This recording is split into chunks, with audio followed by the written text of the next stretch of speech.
ایک مسئلہ یہاں پھر آ گیا، وَإِنَّ يَوْمًا عِندَ رَبِّكَ كَأَلْفِ سَنَةٍ۔ اس پر پوری بات تو میں آگے کروں گا، اتنی بات سمجھ لو کہ ایک دن وہ ہے جو آپ کے دن نے، 24 گھنٹے کا دن تو آپ کے ہاں دن نے اس زمین کے اعتبار سے، آپ کا دن کیا ہے؟ 24 گھنٹے کا ہے، گھنٹہ 60 منٹوں کا ہے، منٹ 60 سیکنڈوں کا ہے۔ ایک یہ تصور ہے تیری گھڑی کا، یہ گھڑی ہے تیرا پیمانہ، اور اللہ کے ہاں جو پیمانہ ہے اپنے پیمانے سے تو اس پیمانے کا اندازہ نہیں کر سکتا۔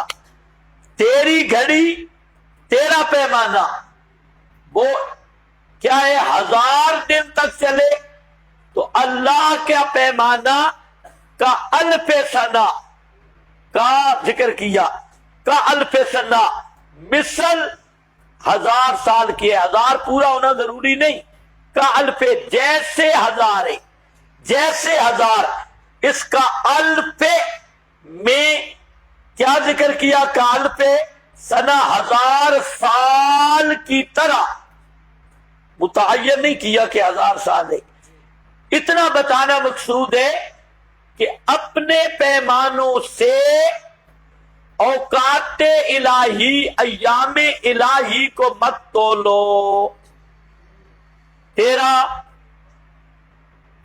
ان یومن عند ربک، ایک دن تیرے رب کے ہاں، وہ کیسے ہے؟ کا الف سنۃ، 1000 سال جیسا ہے۔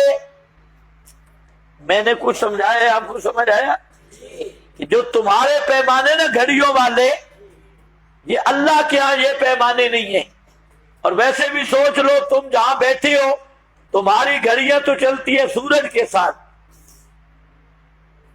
تم پابند ہو زمین کے ٹائم کے، سورج کے ساتھ پابند ہو، لیکن اللہ تعالیٰ ان ساری پابندیوں سے برا ہے۔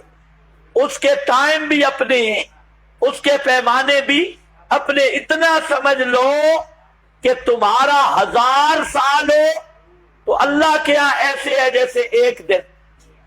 تو مقصد کیا ہے؟ کیوں جلدی مچاتے ہو؟ یستعجلونک، کہتے ہو ابھی آئے ابھی آئے ابھی آئے، تم جلدی مچا رہے ہو تو جلدی مت بچاؤ، آئے گا اپنے وقت پر جو اللہ کے ہاں مقرر ہے۔ اور مقصد یہ ہے کہ اپنے پیمانوں سے اللہ کے ایام کو مت تولو، گھڑیاں اس وقت کا احاطہ نہیں کر سکتی۔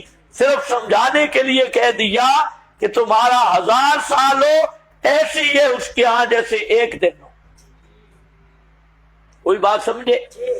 دوسرا اسی کا مطلب یہ بھی ہے کہ ان یومن عند ربک، ایک دن تیرے رب کے ہاں وہ ہے کا الف سنۃ، یعنی آدمی جو ہوتا ہے ایک کام کرنا چاہتا ہے، کل کروں گا،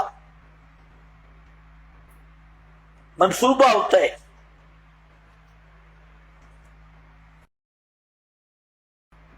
لیکن وہ منصوبے پہ عمل نہیں ہو سکتا۔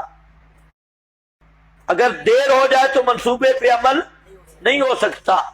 اللہ کے ہاں یہ کام نہیں، وہ آج کرنا چاہے تب بھی دیر نہیں ہوتی، 1000 سال کے بعد کرنا چاہے تب بھی دیر نہیں ہوتی۔ تیرے ہاں دیر ہے، اللہ کے ہاں دیر نہیں، کیونکہ وہ صاحب ہے کن فیکون، ہاں کوئی دیر شیر نہیں ہے۔ کتنی باتیں میں نے عرض کی؟ 2۔ اور ایک بات میں بات کروں گا 50,000 سال پہ، کہ وہاں مراد قیامت کا دن ہے یا نہیں ہے آیت میں، وہاں میں بات کروں گا۔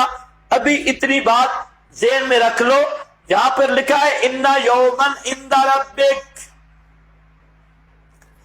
یہ یعنی قیامت پہ بھی کانٹا مار دو، عذاب پہ بھی کانٹا مار دو. یومن کے اوپر لکھا ہے یعنی، اور نیچے کیا لکھا ہے؟ یعنی عذاب. کیونکہ میں نے جو توجیہ کی ہے، اگر میں سمجھا پایا ہوں اور آپ سمجھ گئے تو بہت اچھا ہے، نہیں تو انشاءاللہ اپنے مقام پہ پھر میں ذکر کروں گا.